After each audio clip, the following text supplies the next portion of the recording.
안녕하세요 여러분. 제 이름은 카이저이고 품종은 비글입니다. 올해 나이 4살. 낙천적이고 호기심이 많은 성격이에요. 비록 다리는 짧지만 단단한 근육과 균형 잡힌 몸매. 이만하면 몸짱 소리 들을만 하죠? 저는 후각이 아주 뛰어나답니다. 제 코에는 2억만 개 이상의 감각 수용체가 있어서 냄새 맡는 데는 아주 도사죠. 그런데 여러분, 제 코가 대한민국의 건강을 책임지고 있다는 사실 혹시 알고 계세요? 지금부터 저의 일상을 통해 검역 탐지견의 중요성을 알려드리도록 하겠습니다. 국경 수비는 내게 맡겨라. 불법 검역물 꼼짝 마. 동북아시아의 허브로 불리는 인천국제공항. 바로 이곳이 제 생애 첫 직장인데요. 전 여기서 3년째 전염병의 유입을 막는 탐지견으로 일하고 있습니다. 간혹 어떤 분들은 저렇게 작고 귀엽게 생긴 개가 뭘 할 수 있을까? 라고 의문을 품기도 하는데요. 그럼 지금부터 제가 하는 일을 잘 봐주세요. 컨베이어 벨트 위로 여행객들의 가방이 밀려들면 코끝과 온몸의 길을 바짝 세우고 사람보다 100만 배 이상 뛰어난 제 코가 이상 신호를 보내면 종종 걸음으로 바람을 가르며 가방을 쫓아간답니다. 일단 한번 딱 걸렸다 하면 탐지율 99%. 귀신은 속여도 저는 못 속이죠. 왜냐면 제가 엑스레이 기계보다 20배에서 50배의 효과를 내거든요. 하루 적발 건수는 보통 100여 건에서 많으면 250여 건이 되는 날도 있습니다. 건수 올릴 때마다 저의 찰떡궁합 환상의 짝꿍인 탐지 요원이 제 입속으로 사료를 쏙 던져주는데요. 탐지 요원님, 딸기맛, 콜라맛 뭐 이런 사료는 없어요? 맨날 똑같은 맛만 먹으니까 좀 지겨워요. 여러분도 직장에서 학교에서 열심히 일하고 공부하시죠? 저도 대한민국의 안전과 건강을 위해 매일매일 열심히 일하고 있습니다. 개들은 사람보다 후각이 뛰어나다고 하던데 불법 검역물들을 찾아내는 걸 보니까 신기하기도 하고 마음이 든든합니다. 귀엽고 친근감 있게 생겨서 거부감도 안 생기고 무엇보다 국민들의 안전을 위해 검역물들을 찾아주니까 너무 고맙죠. 도대체 어떤 물건들이 적발이 되는지 궁금하시죠? 소고기, 돼지고기, 육포, 과일 등 축산물 및 식물류를 주로 적발하는데요. 겉은 멀쩡해 보이지만 그 안에는 우리나라에 있는 동물이나 식물에게 치명적인 바이러스와 병해충이 들어있을 수 있답니다. 이렇게 적발된 물건들은 검역관의 검역을 거쳐 대부분 폐기 처분이 됩니다.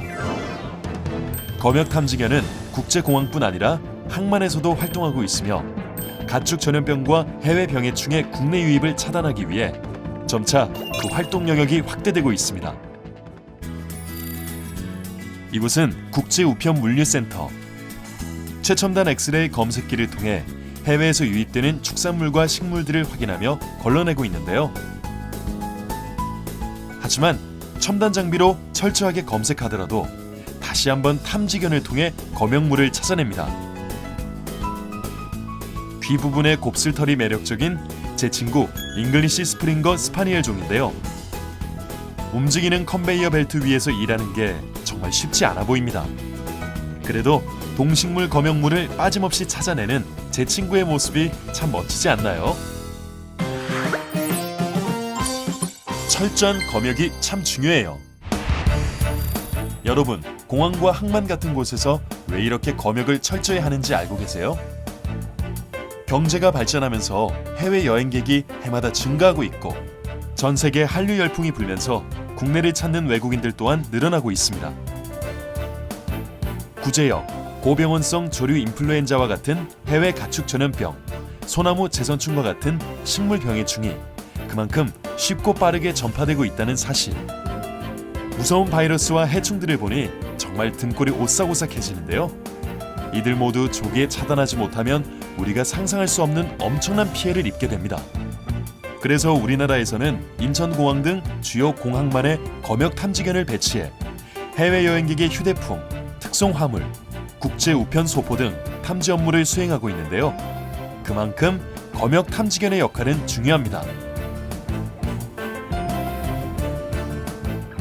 다시 한번 제가 하는 일에 대해 강한 책임의식을 느끼며 힘찬 각오를 해야겠어요.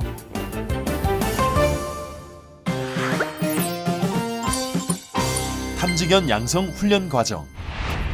저와 같은 우수 탐지견이 되려면 어떤 훈련이 필요한지 혹시 알고 계세요? 지난 2001년부터 바로 이곳 검역 탐지견 센터에서 검역 탐지견 양성 과정을 운영하고 있는데요. 저도 이곳에서 열심히 훈련하며 기술을 연마해서 특수견이 됐답니다. 자, 그럼 지금부터 훈련 과정을 간단히 살펴볼까요?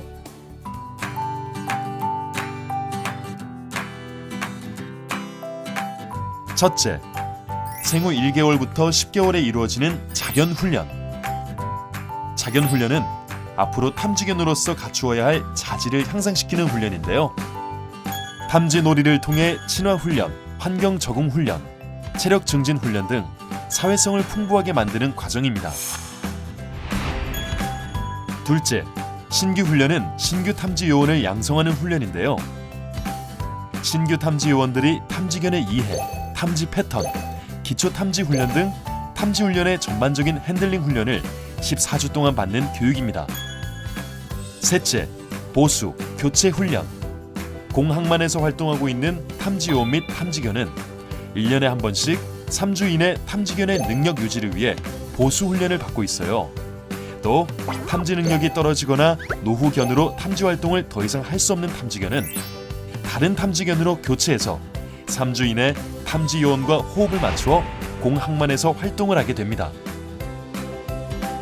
후배들을 보니까 예전에 제 모습을 보는 것 같아서 마음이 좀 짠해지네요. 누구나 과정은 힘든 법이니까요. 얘들아, 힘내렴. 열심히 교육 훈련을 받다 보면 너희들도 훌륭한 탐지견이 될 날이 올 거란다. 파이팅! 그런데 여러분, 탐지견들은 어떻게 그 많은 냄새들을 기억하는지 아세요? 검역 대상이 되는 검역물에 냄새를 맡게 하고 냄새가 나는 가방을 찾아내면 그에 따른 보상을 해줍니다. 냄새에 적응이 되었다면 새로운 검역물을 하나씩 반복 훈련을 통해 검역 대상물을 인지시킵니다. 국민의 건강을 지키는 검역 탐지견. 막강한 임무 수행을 해야 하는 특수견으로 커가기 위해선 그만큼 우수한 유전자를 가진 탐지견들이 필요한 법. 그래서 우리들 중엔 복지견들도 많이 있답니다. 저 역시도 그중 하나고요. 그렇다면 복지견들은 어떻게 탄생되고 있는 걸까요? 우리나라에서는 2005년도에 세계 최초의 복제개 스너피를 생산한 바 있으며 현재까지도 개복제 기술은 세계 최고 수준의 기술적 우위를 유지하고 있습니다. 또한 검역본부는 탐지견 훈련에 있어 독보적 기술을 지니고 있습니다. 양 기관이 공동 연구를 통해서 우수 검역 탐지견으로부터 체세포를 채취해서 우수 복제 검역 탐지견 생산 연구를 수행하고 있습니다. 사람들은 저를 국경 검역의 중심축이라고 부릅니다. 그 이유는 지칠 줄 모르는 무한 에너지와 기계도 발견하기 어려운 뛰어난 탐지 능력 때문인데요. 대한민국 모든 국민이 더 건강하고 풍요로운 삶을 누릴 수 있도록 앞으로도 더 힘차게 뛸 것을 약속드립니다. 여러분도 저를 위해 응원 많이 해주실 거죠? 그럼 이제 안녕!